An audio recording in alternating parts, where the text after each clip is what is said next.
چونکہ کثرت کے ساتھ یہ سوال ناظرین کی طرف سے آتا ہے اور اس طرح کے پوچھے بھی جاتے ہیں، میسیجز بھی آ رہے ہوتے ہیں کہ ہم بڑے بڑے وظائف نہیں پڑھ سکتے، بڑی بڑی دعائیں ہم نہیں پڑھ سکتے، اور ہمیں کوئی ایسا عمل بتا دیا جائے کہ جو مختصر ہو اور روزانہ کی بنیاد پر ہم کر سکیں اسے۔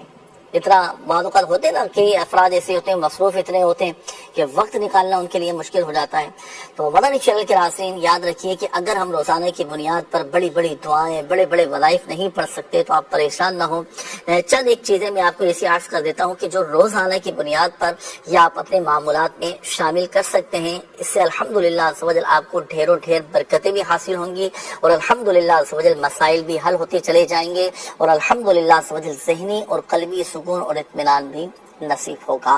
ہمارے ذمہ ناظرین کئی ایسے اعمال ہیں کہ جنہیں اگر ہم روزانہ کی بنیاد پر کریں نا تو الحمدللہ عز و جل اللہ کی رحمت سے دنیا اور آخرت میں ہم کامیاب بھی ہو جائیں۔ اب چند مخصوص اعمال میں آپ کو عرض کر دیتا ہوں، اس میں کچھ وظائف بھی ہیں، کوئی چھوٹے چھوٹے اعمال بھی ہیں، یا آپ نے اپنے روزمرہ کی معمولات میں شامل کرنا ہے۔ سب سے پہلا تو یہ کہ پانچوں نمازیں ہم با جماعت مسجد میں تکبیر اولیٰ کے ساتھ پہلی صف میں ادا کریں، ایک ہی عمل ہوا۔ دوسرا عمل ہوا کہ ہم اپنی صفائی ستھرائی کا اہتمام کریں، اپنی بھی لباس میں ہمارے طہارت پاکیزگی ہونی چاہیے۔ اسی طرح جہاں تک ممکن ہو ہم باوضو رہیں۔ بعض صوفیاء کرام رحمہم اللہ السلام فرماتے ہیں کہ پاک کپڑوں میں رہنا، پاک بستر پر سونا، یہ ہمیشہ باوضو رہنا، یہ دل کی صفائی کا ذریعہ ہے، دل روشن ہو جاتا ہے الحمدللہ۔ اچھا، اسی طرح نمبر 3 اپنے اعضاء کو ہم گناہوں سے بچائیں۔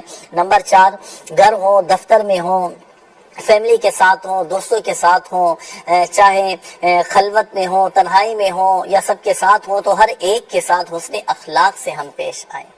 اچھا، اسی طرح نمبر 5 روزانہ کی بنیاد پر اپنی دینی معلومات میں ہم اضافہ کریں۔ نمبر 6 روزانہ نماز فجر کے بعد تلاوت قرآن اور ذکر و درود کا ہم معمول بنائیں۔ اسی طرح نمبر 6 ہم روزانہ نبی کریم صلی اللہ تعالی علیہ وآلہ وسلم کی بارگاہ میں درود و سلام پیش کریں۔ کوئی ایسا وقت نکالیں ہم تھوڑا سا کہ حضور کی بارگاہ میں درود و سلام پیش کریں۔ اسی طرح رات کو سونے سے پہلے تسبیح فاطمہ رضی اللہ تعالی عنہ 33 بار سبحان اللہ، 33 بار الحمدللہ اور 34 بار اللہ اکبر، یہ پڑھنے کا ہم معمول بنائیں۔ اسی طرح آیت الکرسی، قرآن عظیم کی تمام آیتوں کی سردار ہے آیت الکرسی، یہ روزانہ پڑھنے کا معمول بنائیے۔ نمازوں کے بعد جو آیت الکرسی پڑھتا ہے اور تو الحمدللہ عز و جل اسے جنت کی اور رات کو سوتے وقت پڑھنے پر اپنی اور پڑوسیوں کے گھروں کی حفاظت کی اسے بشارت حاصل ہوتی ہے کہ جو ہر نماز کے بعد آیت الکرسی پڑھے وہ پڑھتے ہی سیدھا جنت میں داخل ہوگا۔ اچھا، اسی طرح جو رات کو سونے سے پہلے پڑھے تو اس کی خود کی اپنی اور اس کے اہل و عیال کی بھی اور اس کے پڑوسیوں کی بھی الحمدللہ سے وہ حفاظت رہے گی۔ یہ چند مخصوص اعمال ہیں، یہ ہم روزمرہ کی زندگی میں اپنے معمولات میں ہمیں شامل کر سکتے ہیں۔